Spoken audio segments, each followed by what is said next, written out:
Hey peeps, Dr. Dan Cooper here. I've got this buddy who he sends me stuff on Instagram kind of all the time, and very often he'll say, "Hey, what do you think?" and just send me some video with something, or "I'm interested. What do you think?"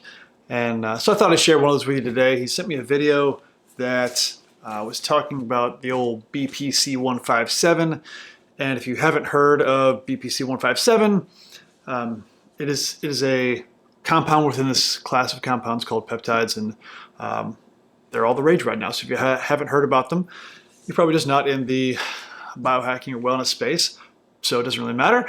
But if you haven't heard about them, you will soon. Even if you're not in the, maximizing wellness kind of space, you, I'm sure, have heard of Ozempic or something like that. So those are peptides also. They're different than BPC 157 in that they have a completely different function. But one of the things I think are interesting about peptides in general. So what they are compounds that your body makes, and they are signaling molecules. So when you introduce one of these compounds, it gives your body an instruction to make more of something.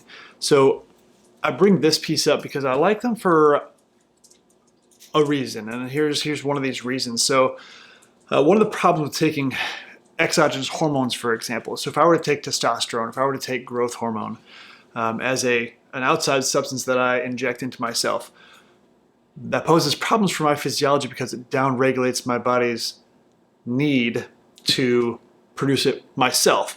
So I'm downregulating my own production, and that is unappealing. So especially if I'm taking it because I need more of it. So if I downregulate my production, I become a slave to the substance. So now I have to take this exogenous hormone for the long term because now I'm further impeding my body's ability to make it.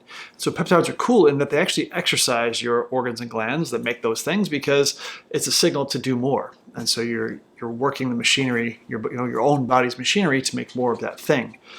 So in the context of BPC 157, it stands for body protective compound 157. It's actually produced in your stomach, and it has pretty great healing effects. So if you are injured, it's funny, it's produced in the stomach, right? So it's actually very healing to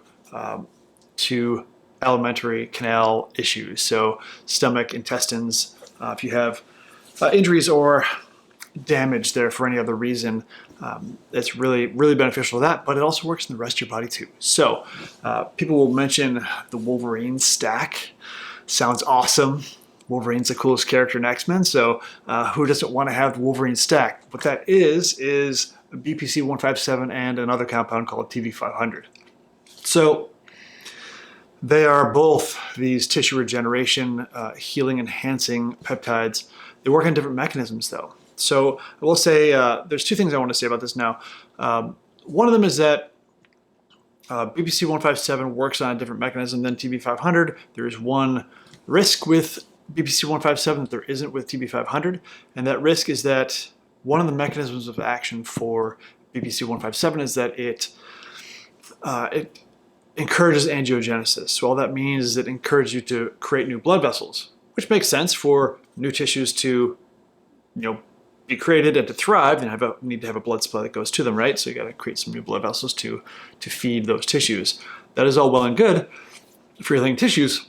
However, if you have a cancer, one of the things that happens in cancerous tumors or cancerous tissues is that they have significant angiogenesis happens in those tissues also because they have a heightened need for glucose. So the cancer cell will induce a bunch of vessel growth to feed it.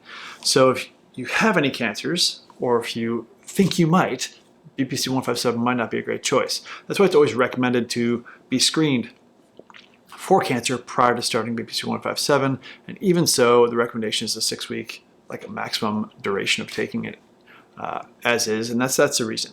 So provided you don't have any cancerous issues going on, then BPC 157 and the TB500 stack would be an awesome idea for increasing your healing rates. Say you got injury of whatever type. I wouldn't use it for something like I work out hard, I want to increase my healing rate. Not the best idea. It's kind of like a waste of money. It's not like it's going to hurt you, but it's not its best use. Break a bone, you get in an accident, have torn muscles, torn tendons, something like this, or just sprained tendons, not full tears, but sprains. Those kinds of things it's great for. The other thing I wanted to mention about peptides in general is there's a new law passed recently. What is it right now? It's the 30th of June, 2024 when I'm recording this. And it happened a few weeks ago. At this point, it might be over a month. But doesn't really matter the timeline. I guess the FDA put a rule in where compounding pharmacies can't dispense peptides. Will this last? I don't know. I kind of doubt it, actually. But that is the case currently. So you are relegated to getting these compounds from research sites. These are websites that are intended for research compounds to be done or to be used in labs for research. It's hard for me to say they aren't put through the same scrutiny because I don't actually know what happens in these, like what the actual guidelines are for research compound companies. A lot of them tout that they are, 99.9% pure, and if that's the case, that's up to the standard of pharmaceutical companies too. So maybe they're great, but you just don't know. So that is another caveat to it. So if you have any sort of cancer concerns, BPC 157 is not your best choice, but you can still take TB500, and that is still a healing rate booster. But also, you can't get it from a compounding pharmacy now either. You're going to be getting it from a research chemical company.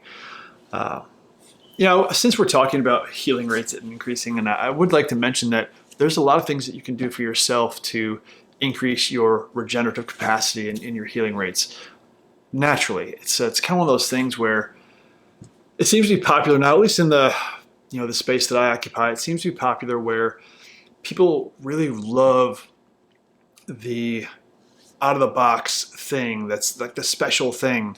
The term I've used already, so I don't want to just say it a bunch of times, but the biohacking space is big for that. They want to do these extreme things which will increase whatever function they're looking to increase. In this case, we're talking about regeneration and recovery. So there are things that you can do to up your regeneration and recovery. If your diet sucks, if you're not sleeping, if you're not doing these base things that are like the mass of what you need to do to increase your regenerative capacity, then you're wasting your time and money on these extra things to do on the outside. These are supposed to be supplementing an ideal lifestyle, not supplanting an ideal lifestyle. So that's just my little thing I wanted to throw in there, is that using these strategies to increase your healing rates are great. Make sure you're doing the other stuff too. Put in the lifestyle effort to do a good job in that realm, and then throw some gas in the fire with these other really cool things. So that's what I've got to say about it. Hopefully, if you had never heard of peptides, hopefully it was an interesting little primer. If you already heard of them, hopefully that gave you a little bit of caution or at least information to put into your thought process, whether you want to do this or not. In the meantime, enjoy your lives. Love you guys.